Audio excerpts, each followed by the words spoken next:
Baishu notices Snaky's power and realizes that something is off with this demonic beast's true chi. He thinks he must interrupt the technique, otherwise his precious gourd will end up in the beast's mouth like free lunch. He quickly throws 2 kunai toward Snaky, but the snake dodges with smooth movements, making it look like he is doing TikTok dance steps. Seeing that, Baishu becomes frustrated, thinking that the beast is way too nimble for his liking. On the other hand, Snaky glances at Baishu and realizes that even if Baishu's cultivation level is higher, his true chi is weaker. Snaky quickly concludes that his gravitational art is no match for him either. Without wasting time, he uses his sandstorm technique and then follows it with his gravitational art, knowing that his chi is much stronger.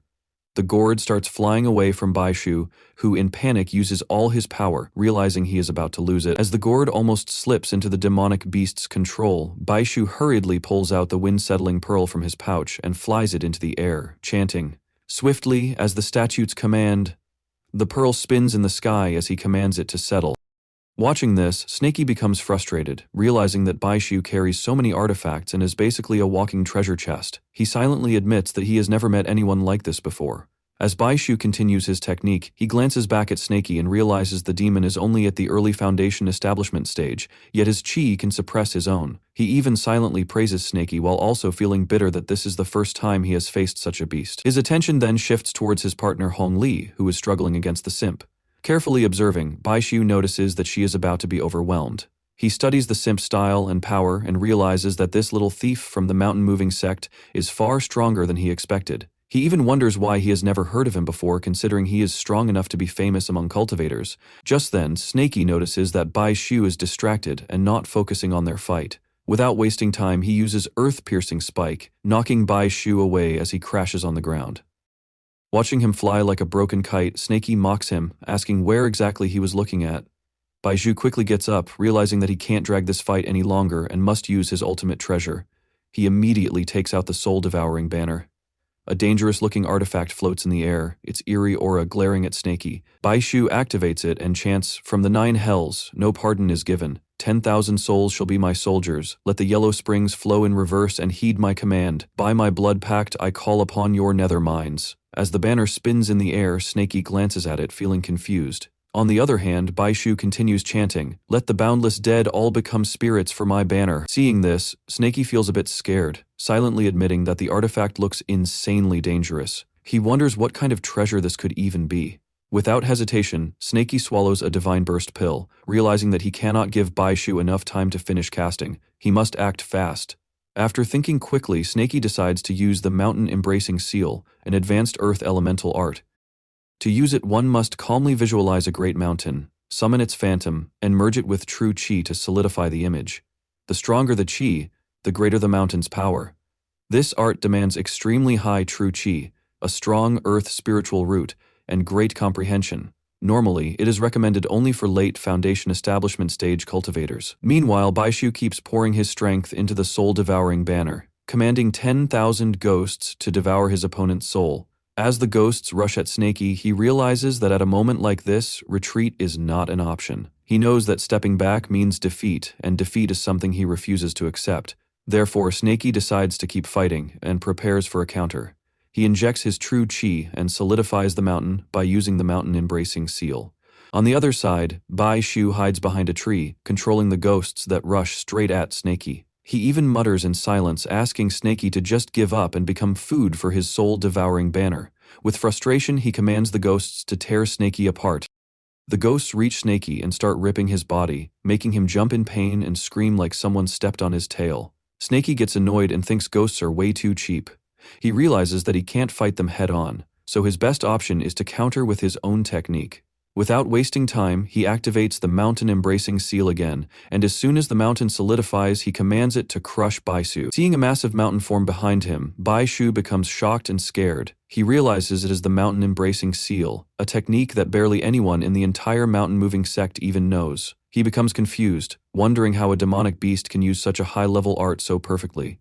Just then, he notices the Phantom Mountain coming down on him, leaving him pale with fear. In desperation, Baishu takes out his cloud-supporting umbrella to block the attack. However, the Mountain Embracing Seal completely overwhelms his defense and crashes down. The impact shakes the ground, and Baishu is sent flying, unable to counter or escape. Seeing this, Hon Li's attention shifts from her fight, and she becomes stunned, wondering if Bai Shu truly lost to a demonic beast. At that moment, the sim notices her distraction. He rushes toward her and mocks her, asking where exactly she is looking. Without hesitation, he wraps his heavenly tribulation cudgel around her body, binding her with his binding art. Hong Li struggles but cannot break free. Before she has a chance to react, the simp slams his Kulin fist into her stomach, knocking the air out of her. The impact from the strike is so powerful that the punch goes straight through Hong Li's front and crushes her spine, breaking ribs and every bone in its path. She flies a few meters away before crashing onto the ground, leaving behind a cloud of dust. As the dust settles, the simp walks towards Snakey and lets out a sigh of relief, saying that finally the fight is over. He even jokes that his back almost cracked like an old man doing yoga, but it's all thanks to Senior Snakey.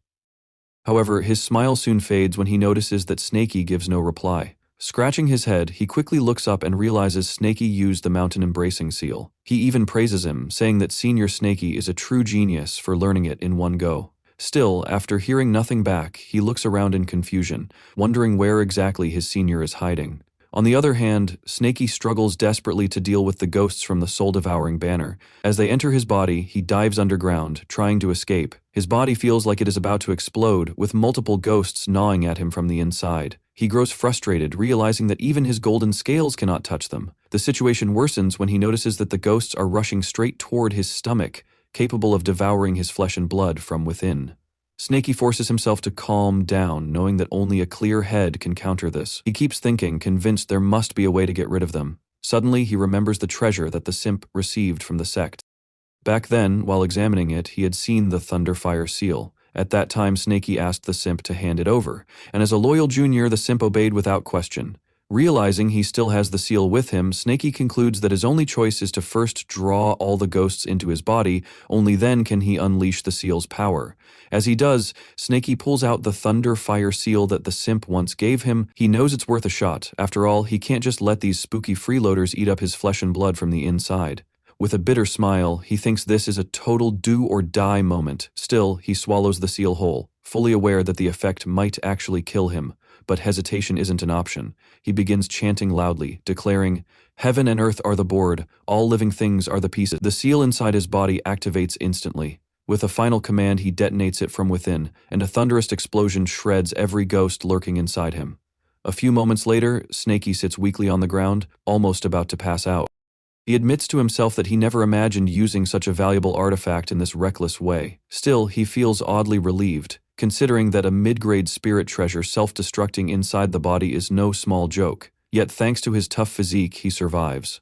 Without wasting more time, he forces himself back on his feet and begins moving, knowing it's time to regroup with the simp. Soon after, the two meet, and the simp urges him to get going. He even asks what their next destination should be, since their mission is already done.